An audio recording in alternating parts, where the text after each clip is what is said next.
the legend, one of our on-screen heroes, has graced us with his presence this year on our gaming monitors. Welcome to the review for Indiana Jones and the Great Circle. Let's dive into it. As usual, the game has been out now for a little while, and I'm just now getting this review done. I'm a bit of a completionist, and basically I platinumed the game, aside from some weird situation I'll talk about in a little bit. But if you're here despite the video being late, I appreciate it, and I'm glad you're here. Basically, this video I want to take a good look at the goods, the bads, and the uglies, and the beautifuls of Indiana Jones and the Great Circle. Let's start off with a beautiful. And I want to start off with this particular point because it kind of sets the tone for the entire review. The highs and the lows. This is the best Indiana Jones movie we have gotten in a very long time. What? I know. A lot of you are sitting there saying, this isn't a movie, it's a game. What are you talking about? Trust me, I've had so many people already tell me I'm very stupid because I think this is a movie, not a game. Look, I understand that this is a game, not a movie, okay? I'm not the smartest guy in the room, but I do understand that I didn't go to the movie theater for all of December, sit down every single day with my popcorn and watch an Indiana Jones movie. I came to my office, I got on my gaming computer, and I played it on my gaming computer. I saw it on my gaming monitor.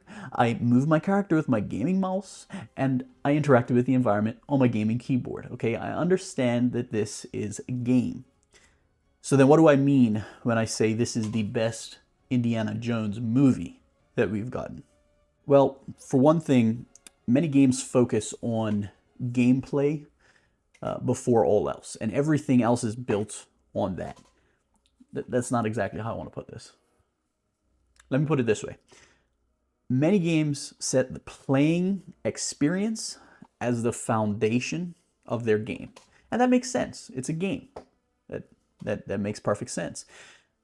But I don't believe that Indiana Jones has the ability to do that, to set the gameplay as the foundation of the game. And I'll get into that a little bit more, why I feel that way, especially when I talk about the gameplay. But essentially, there's just not enough to it. There's not enough going on that it can do that. Now, that's a huge problem if you're trying to develop a game. However, I feel that the developers understood that problem and figured out how to work around it and how to create a good game despite that fact. The true pinnacle of Indiana Jones has always been the story that makes sense, but along with it, and more importantly, a story that leads to moments of action-packed fun.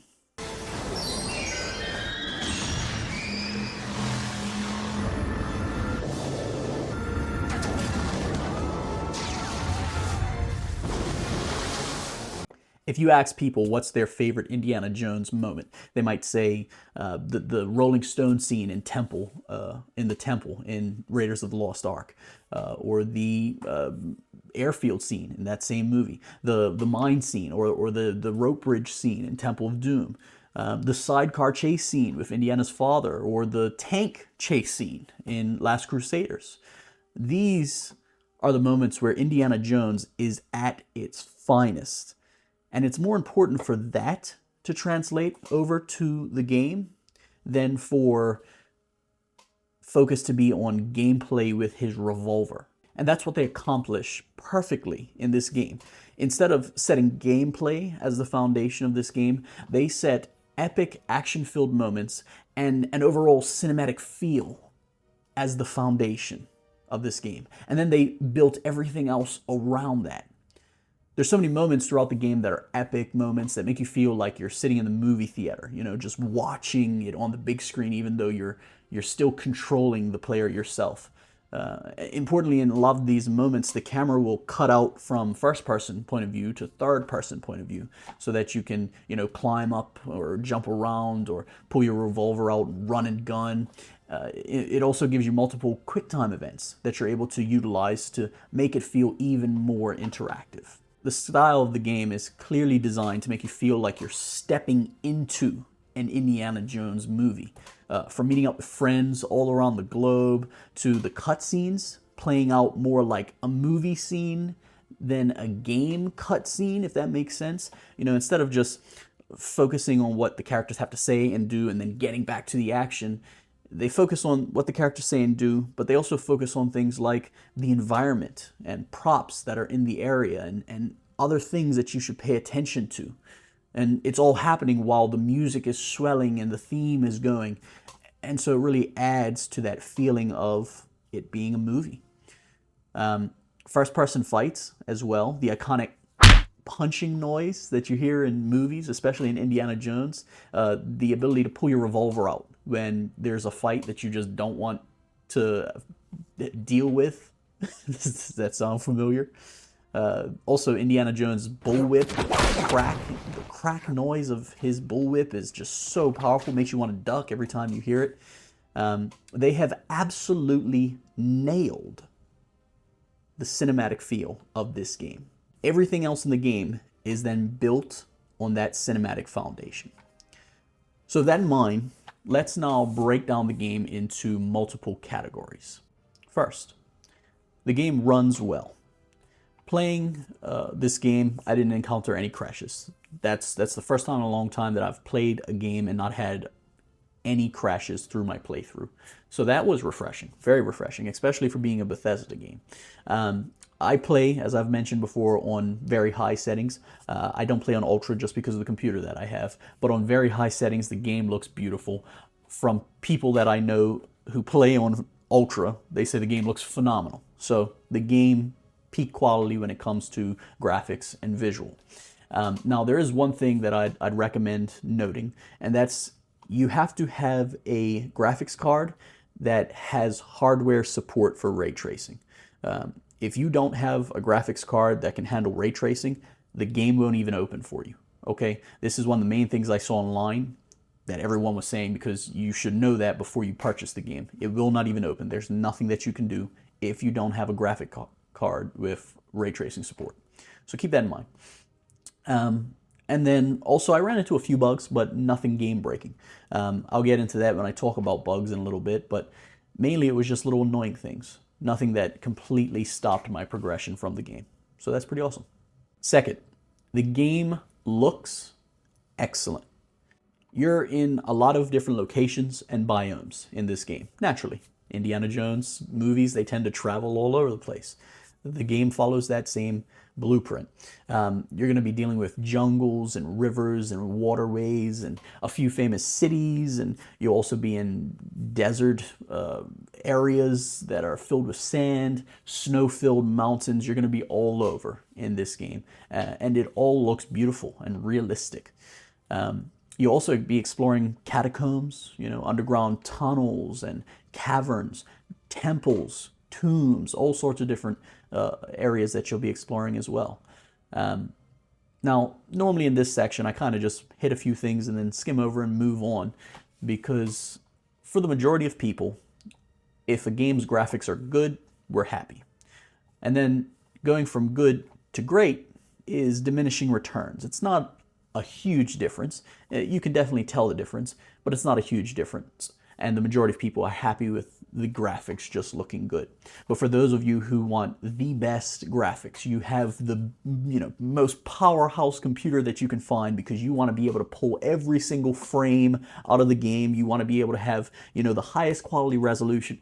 Well, this game will probably please you, because it looks beautiful on those higher resolutions. It looks beautiful turned up and dialed up to 11. Third, the game sounds awesome.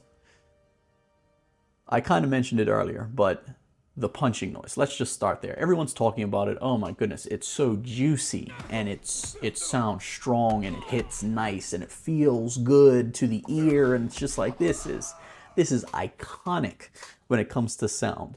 That's one point. Also, other sounds like his whip, which I talked about as well. I mean, sometimes I wouldn't even be using the whip to attack somebody or to interact with the environment. I just wanted to keep on cracking the whip because of the noise that it would make. It's a great sound. Character voice acting. Let's start off by talking about, I believe his name is Troy Baker, the gentleman who voiced Indiana's voice in the game. Apparently, the story goes that the devs were listening to old tapes of Harrison Ford's voice as Indiana Jones, and they were listening to some of the lines and said, I don't remember this being in the movie. What line is this? What movie is this from? And whoever was running the machine said, this isn't Harrison Ford. This is one of the people who put in to do the voice acting for the game. And from there, they were so impressed, and they said, go hire that guy. Bring him in for an audition. We want to hire that guy. And that's how Troy Baker, got the job, essentially. So phenomenal job to Troy Baker. It sounds like Indiana Jones. It feels like how Indiana Jones talks. It really feels like he brought Harrison Ford back to life. Didn't work out.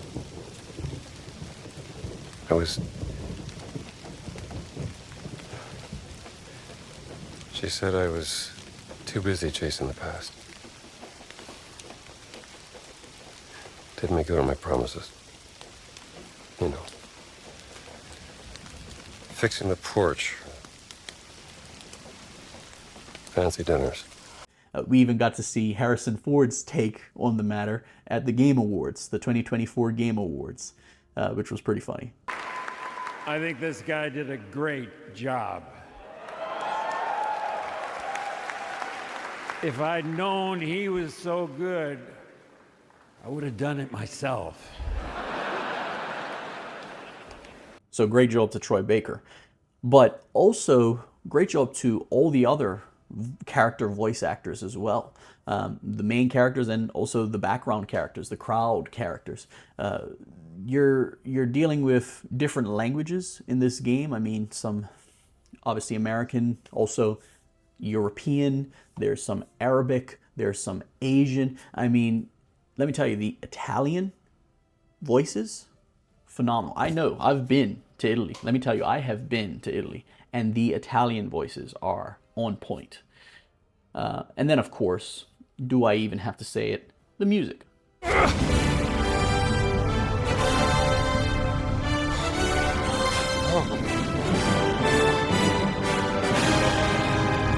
It's Indiana Jones music, right?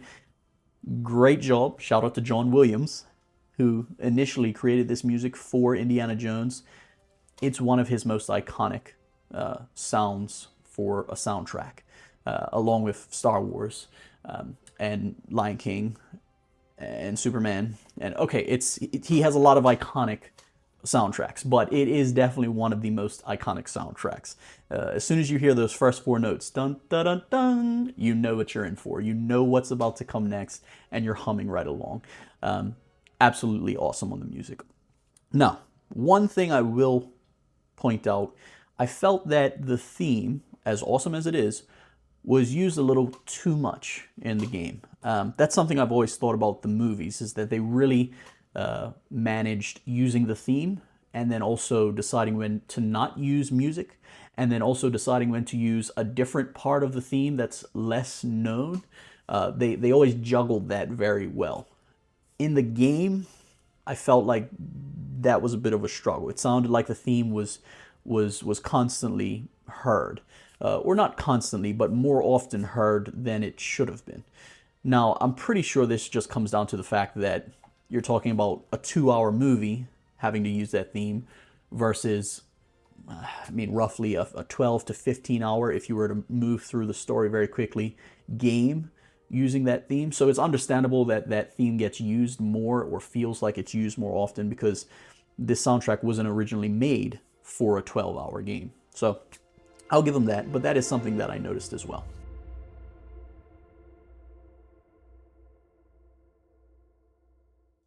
Fourth, respect for what came before.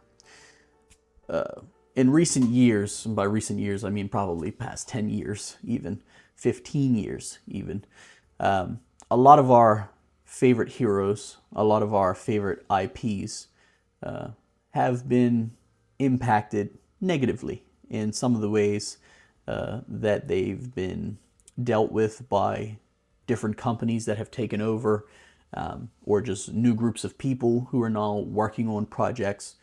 A lot of instances, persons don't necessarily understand the IP or the character well. They're simply being brought in to do a job.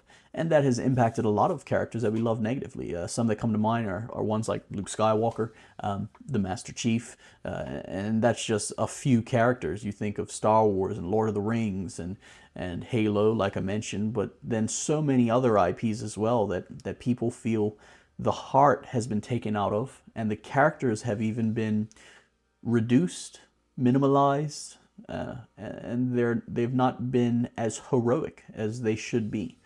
And so when you hear that an Indiana Jones game is being made, there is some worry that that same thing is going to happen again. However, it didn't. Indiana Jones wasn't made out to be some sucky old timer who's lost his touch. Vergnügen, Herr Sturmbannführer! I got a better idea.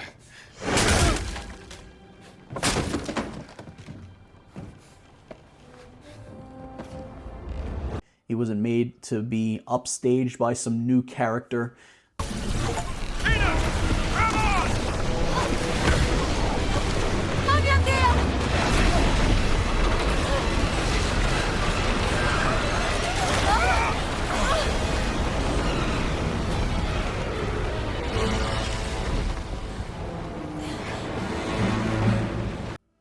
He was the hero we all know and love, and that's awesome. The devs know and they understand what made us love Indiana Jones in the first place, and they take that into consideration when they make this game.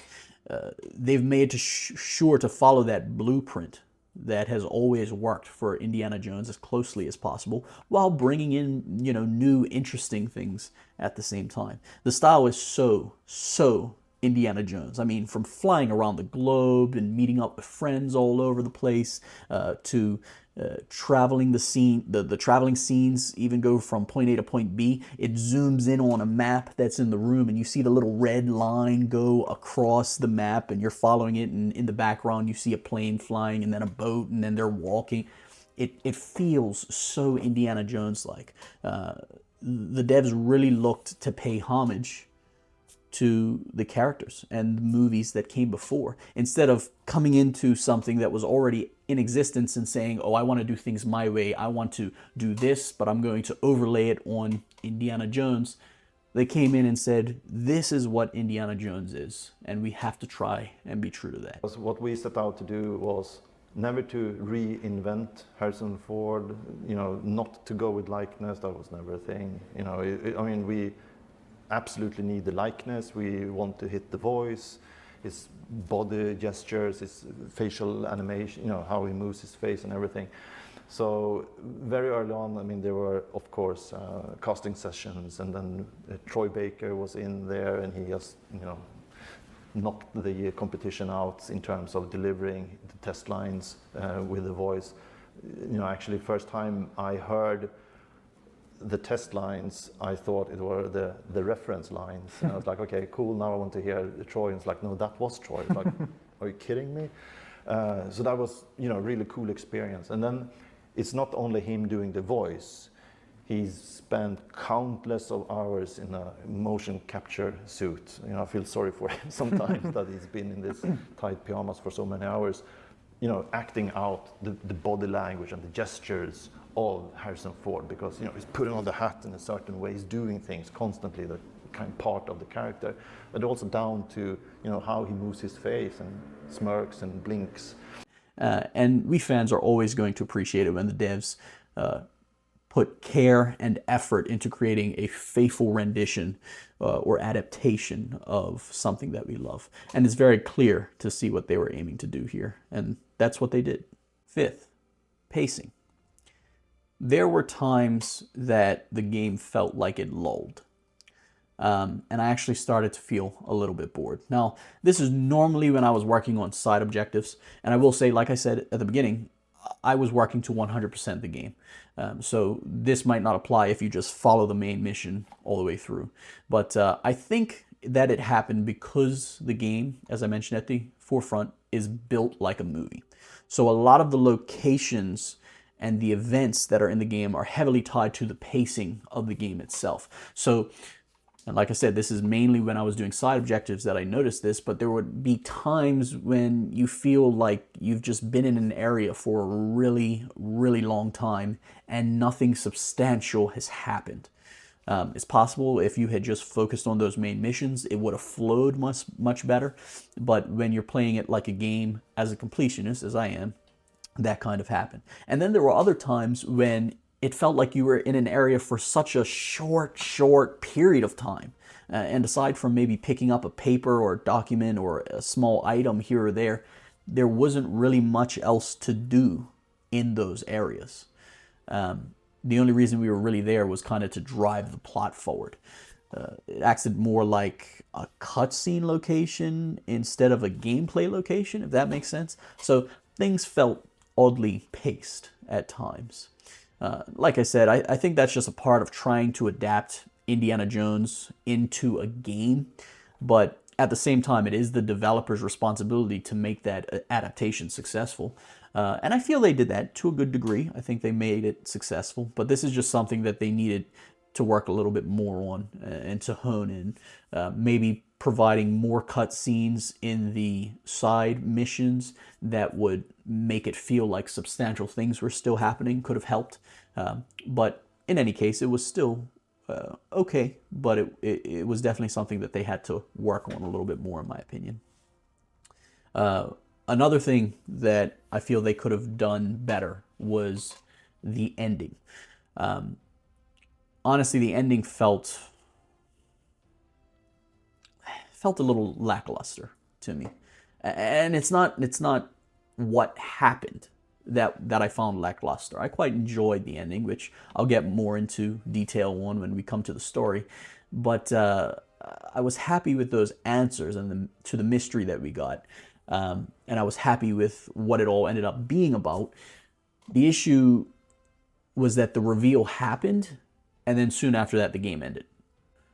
So we didn't really get to sit with the idea of the danger of the Nazis getting this relic, this artifact, and being able to use it for evil intent. We never really got to sit with the danger that that represents.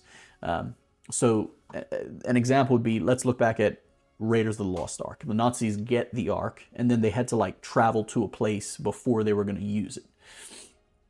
Well, that just built suspense. What's going to happen? They have it. They've captured Indiana and Marion. What's going to happen? Are they can't do anything. They're going to be able to open it. They're going to, and it really created that apprehension. So when the payoff scene comes where they open it and it destroys them, it's an awesome ending that's really enjoyable. Another example is in Temple of Doom. The guy gets all the stones, and he has mind control over Indiana Jones. And so it's like, who's going to defeat this guy? How are they going to save the day if he's got everything he needs and he's controlling Indiana? And then it makes the payoff of everything that happens with Indiana and those supporting characters who snap him out of it and get him, working again. And then the bridge scene, ultimately, it makes that payoff so much better. That's kind of what we didn't get in this game. The pacing didn't allow for suspense and apprehension to build. It kind of just went, oh no! And then immediately it was like, it's all good. And so it's kind of like, whoa, that's it. This being the ending, it needed to hit those lows of possible failure and the highs of ultimate triumph. And it just didn't do that. It didn't hit those lows of possible failure. And so when we did get the triumph, it just didn't feel as triumphant. It's a pacing issue more than it's a storytelling issue, which is why I said I was still happy with the story that it told. But I just think we needed to have something else in between when the reveal happened and when we defeated the bad guy. Maybe we should have gotten, relocated to a different area somehow, and we had to work our way back. And all in that time, we know they have it. They could do anything, any moment they could do something, and it could cause, and that could have been something to build those worries, those apprehensions, so that when we ultimately won, it made it that much sweeter. So that's just another thing that I noticed that I wasn't fond of. I thought they could have done that slightly better. Sixth, story. This isn't Elden Ring or RDR. It's not some high concept story like Death Stranding. If you're looking for a storytelling masterpiece that's gonna change your life and make you question your values and your morals, you're in the wrong place. That's not what Indiana Jones is. That's not what Indiana Jones has ever been. Indiana Jones has always been very clear-cut on good and bad, who are the good guys, who are the bad guys, and there's no question about anything else there. And it's a simple story as well. Indiana Jones has always been, okay, here's an adventure. Let's go have action-packed, fun experience that you'll look back on fondly for years to come. That's what Indiana Jones has always been. The story follows a similar blueprint as what we've had before. The Nazis are searching for this artifact that they believe can help them win the war and dominate the world. And Indiana Jones believes it belongs in a museum. I'll keep them safe and sound. As long as they end up in a museum. Where they belong. And so, of course, we're traveling around the world. We're punching Nazis, we're digging up secrets, we're reading ancient languages, all in the hopes that we can find this before the Nazis do and ensure that they don't get their hands on it. The good guys win in the end, the bad guys lose, all's right in the universe. That's the Indiana Jones story, you know. Where the story goes, I thought was pretty cool. I enjoyed the reveal, the question, the mystery along the way, and how it was revealed in bits and pieces, and then the ultimate reveal of what it all meant, what the Great Circle is, how it works, where it came from, what it's tied to, was all pretty cool as well. Personally, it reminded me of a particular book that I've read before. Definitely seemed like it was inspired by that book, the idea here, but no, I really, really enjoyed it. Seventh, the save system. As far as I noticed, the game does not give you an option to manually save. You have to rely on automatic save points that you'll hit, and then the game will kick an automatic save into gear. The problem with that is it is possible to complete a certain objective and leave a general area or leave an area altogether and not completely save your game. You don't like kick off one of those save points. So you'll log out thinking, okay, I've made progress, I've picked up items, whatever, and then log back in later thinking you have those items in your inventory or you have that same progression, but you don't. And there's no way to tell. You don't realize it. You'll just move on to the next area, and the next thing you know, you're saying, what on earth is going on? I found that pretty annoying because it happened to me that in the final location, there's the final puzzle where you're picking up these relics along the entire game. It's like 50 of them all together or something like that. I can't remember exactly how many. But you're supposed to use all of those in the final location for this puzzle. And I got the puzzle solved to about right up to the end, and I realized I'm missing like 3 or 4 of these relics. I could have sworn I picked everything up because I went to every single location in the game. I was 100%ing the game, so I figured I should have everything. What's going on? And so I went back and looked through different maps and tried to find where these things were located, and I just couldn't.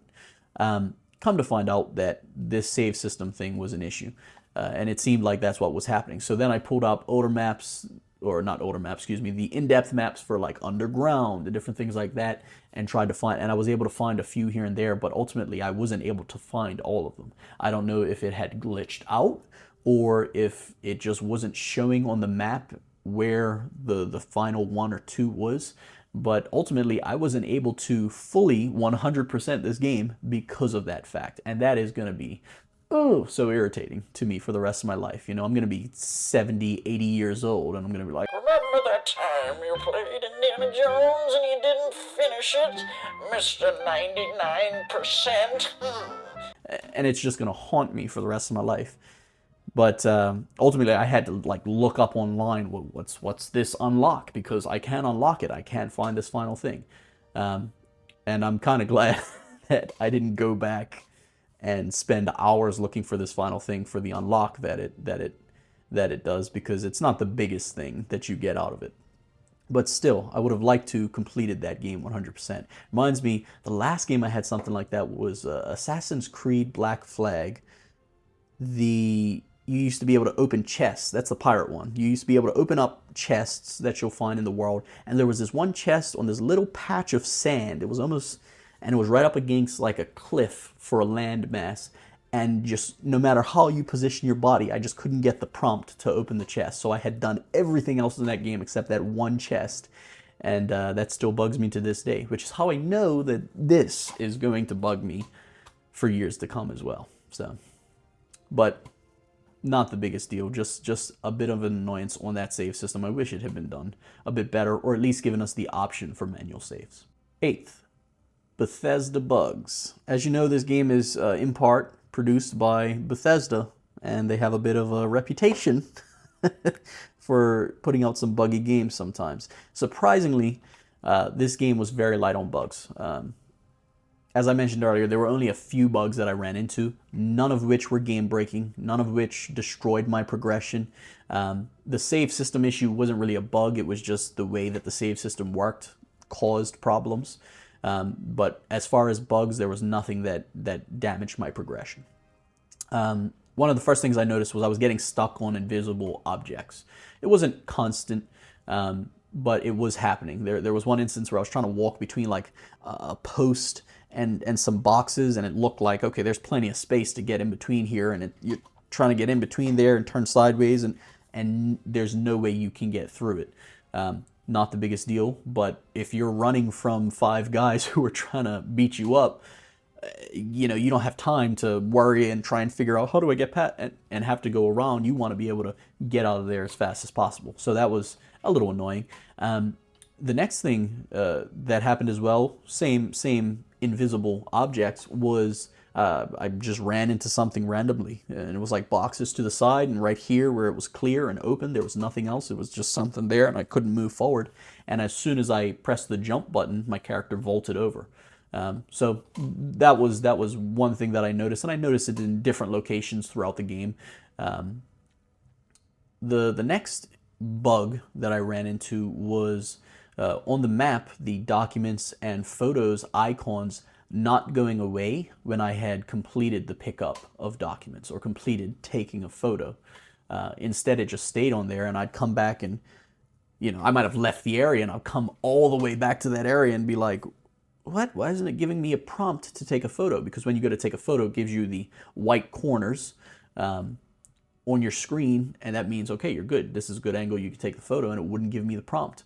Or in some instances, I'd get to the document location and saying, here's the document thing, and I'd walk around it and look down on the ground, and I knew I already picked up this document. One was in a very obvious location because an event had happened there in the story, and a document was dropped there. And so it's like, I picked this up. I know I picked this up. I remember it clearly.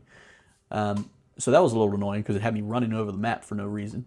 And then kind of in congruence with that, there was one location where it was a photo spot that just didn't even ever give me the prompt to take a photo. And I hadn't taken a photo there yet. I believe it was in like that lake village behind the uncle who was fishing at the time. You're supposed to be able to take a picture of him, but there was no prompt going off for that. So these were just a few things that, once again, because I didn't get a prompt of that, I couldn't take the photo and I couldn't 100% the game. So these are a few things that were just annoying along the way. Didn't really cause any game-breaking issues, but it'll be a part of that haunting me for the rest of my life that I didn't completely finish the game.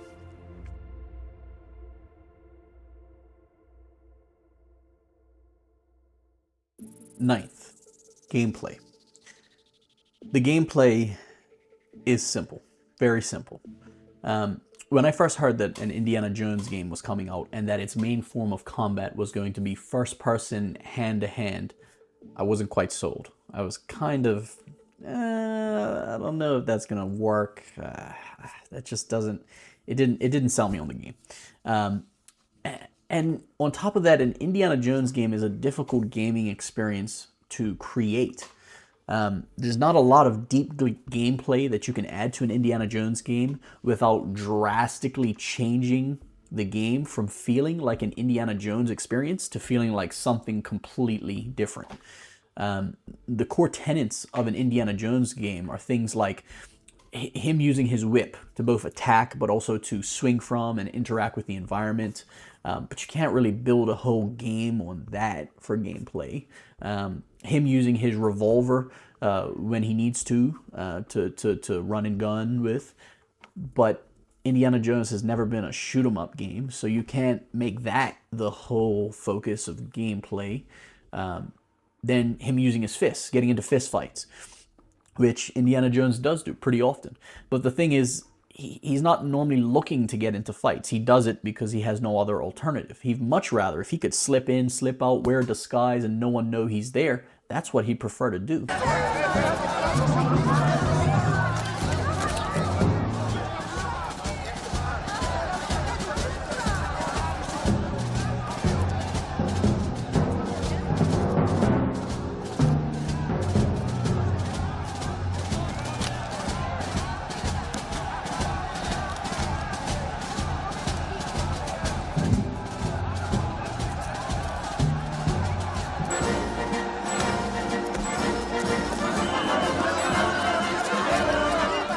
So you can't really turn the game into a boxing game because Indiana Jones has never been that. And then, of course, that leads into the next part, which is stealth and disguises. You can't only have a stealth game for Indiana Jones. There's got to be more to it. So you can't lean into all of the, or any one of those. Especially when there should also be things like puzzle solving and parkour if he's trying to escape a tomb that's crumbling around him or get into a location that's ancient and the normal entrance is destroyed. Well, you have a little bit of that parkour aspect. But once again, you can't have that be the main focus of the gameplay. So what the devs have done here is instead of focusing on one of these niches in depth as the main focus for gameplay, they've been pulling on multiple different things. They've made all of those things the core gameplay. And what that means is that the gameplay isn't focused. And automatically, if you're pulling on all these different things to be the core of the game, and your game isn't focused on any one, it just automatically makes the gameplay simpler.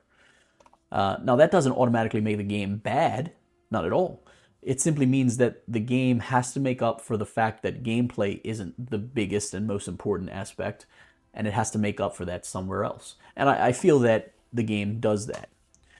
Instead of gameplay at the foundation of this game, as I said earlier, you have the cinematic feel and experience as the foundation of this game. And that shows. As for the mechanics themselves, they're very smooth. They feel good to use. They're relatively easy to use as well, and it only gets better as you upgrade with the different upgrades you can get throughout the game. Stealth in the game is nothing special. It's pretty similar to stealth in a lot of other games, you know. You're wondering the entire time, why does this NPC have zero peripheral vision? You're standing right next to them and they're just like, oh, nothing going on. And I don't know. I won't blast them too much on stealth because stealth has always been a bit of a meme in games, you know. Oh, must have been the wind. There's someone prowling around, eh? Guard! Must have been a wind. Guard! Oh!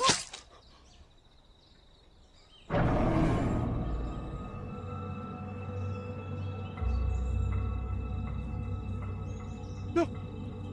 Please! No, no, no, no! What's that then? Who's there? But, you know, an NPC's bar will fill up, and once it gets halfway, a little question mark will pop up, and then they'll come over to investigate, and if it gets all the way full, then you're spotted, different things like that. So, basic gameplay for stealth. Now, because the gameplay is simpler, it does start to get feeling a little bit old after a while. But only like right at the very end did I start to feel that way. And remember, I 100%ed the game. So if you just play the main missions, you might not feel that way. It might be, you know, the right amount for you. But right at the very end, it starts to feel a little bit old. Okay, you know, I punch a guy, I have a revolver, I pick up items and hit people with it. I have a whip that I can swing with. I'm sneaking around. That's kind of it. Okay, you know. But that's only, like I said, right at the very end. I think, once again, that just comes down to the fact that this being a 12-hour game and it only happens at the very end you know, it got timed out perfectly to where, okay, this is what you can do with this kind of gameplay. This is how long you can make this last. And they stretched it right about to the end, I'd say. So not terrible, but it did start to feel a little old after a while. 10th, enemy AI. It's not the best AI that I've seen in a video game, particularly because the game involves stealth. And as I said earlier, stealth has always been a meme when it comes to gaming. The initial response when they detect you is kind of slow, and it's a bit more relaxed than you would expect. You'd kind of think they'd be like, oh, who are you? Hey, help! Get over here! Let's go! And calling for friends. But instead, it's more like, well, what are you doing here? What are you doing over there? Are you supposed to be here? Something's not right about this. This seems off.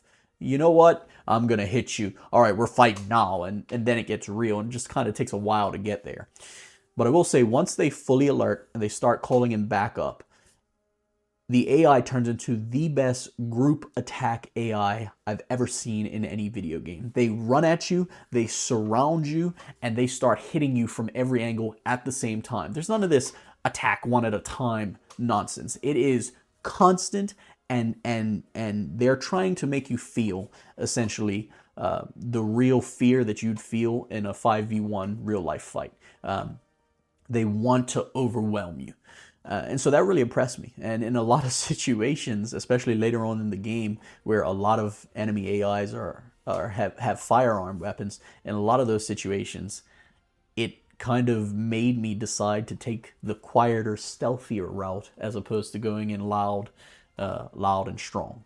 So that was pretty cool. The AI did impress me in those situations. 11th. These are a few quick side notes, things that didn't really fit in anywhere else. The environment, and I don't mean graphically, I'm talking about interactively. The environment is not as interactive as you'd like. The game knows what its focus is on, what it wants you to do, and anything outside of that, it doesn't really allow you to do. You're not able to go over and pet animals and interact with animals.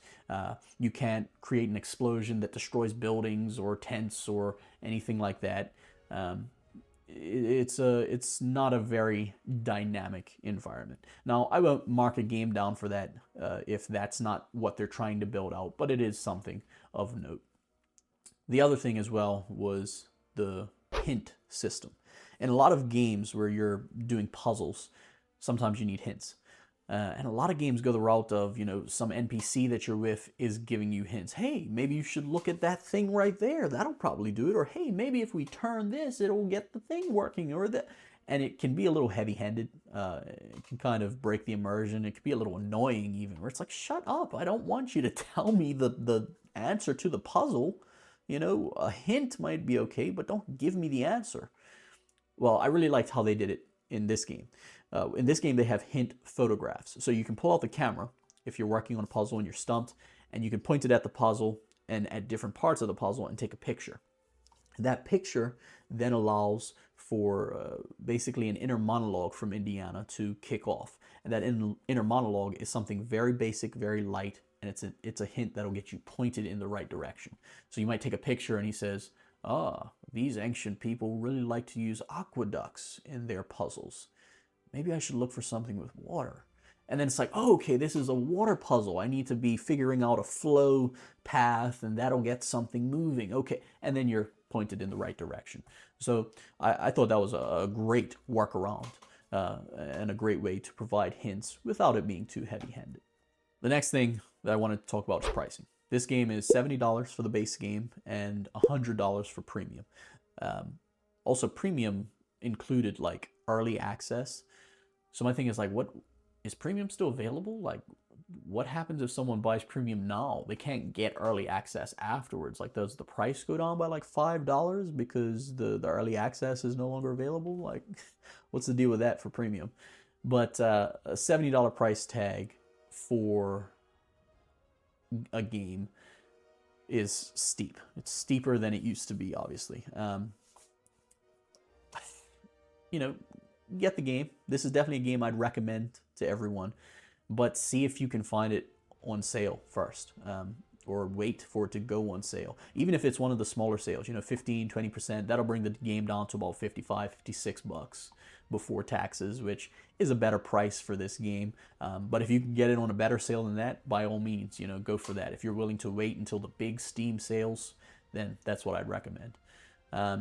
This is something that we're seeing more and more with pricing for games going from $60 to $70. Not a big fan of it. That's just, it's a price hike for a price that's already, you know, a good size, 60 bucks for a game. And in a lot of instances, the games don't merit a $70 price tag. So hopefully this is something that we don't see continue. But I think the only way that we see this $70 price tag change stop is by if we, the consumers, pull out our wallets and say, no, I'm going to vote with my wallet and I'm not paying for that at that price. And that's the only way we're going to be able to do anything about that. But that's enough sparking a rebellion for one night. Let's move on to the next thing. Now, before we go into the final point, I want to say thank you to everyone who checked out the last video that was on Black Myth Wukong. I really enjoyed seeing everyone's comments, seeing what everybody thought, either for the game or against the game. It's nice to be able to just have conversations and see what people think about awesome games or games in general without anyone getting their head bitten off. So thanks for all the comments, all the likes, all the views. That was awesome. And for those of you who didn't see that last video, if Black Myth Wukong is something that you were thinking about getting into, or you already did play the game and you wanted to talk about it and hear about it a little bit more, then by all means, check the video out. And to everyone, if you want to leave a like or a comment, I try and get to all the comments and reply to them. I really like talking about games, and I really like hearing what other people think about games and having conversations about games. Been gaming for years now, and I really enjoy it. And also, if my channel has been of any use to you, if you've enjoyed it, if it's this review or other reviews have helped you in any way, or if you just want to be nice, feel free to subscribe as well. It's free, and you can always change your mind later on if you want to unsubscribe. So thank you for all the support, everyone. I really appreciate it. Let's get to the final point here.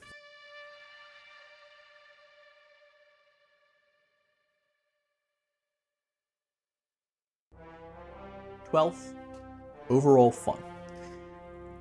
The million-dollar question, right? Is the game fun? Yeah. Yeah, the game is entertaining and it's fun. You get to step into the shoes of Indiana Jones and experience a classic adventure from his point of view. When I was playing it, I loved it. When I wasn't playing it, I was thinking about it and I wanted to be playing it. What more could you ask for from an Indiana Jones game?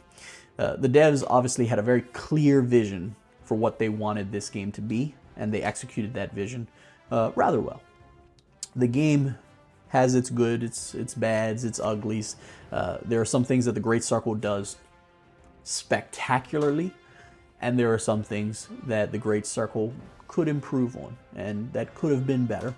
But ultimately, we ended up with a rather enjoyable game, which that's great for us, right? And it's good to let gaming companies know that, because then they know what's good and what they should do more of and what's not great and what they need to improve on. So that's good. And I know this game has so many moments in it that I'll be thinking about for years to come.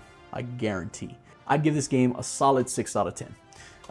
Check first to see if you can get it on sale somewhere, but by all means, pick it up. It's worth the buy. And whether you love the game, you thought it was boring, you were just happy to see Indiana Jones again, one thing's for certain. We're all going to be humming that tune for weeks to come. Da, da, da, da, da, da, da, da, da, da.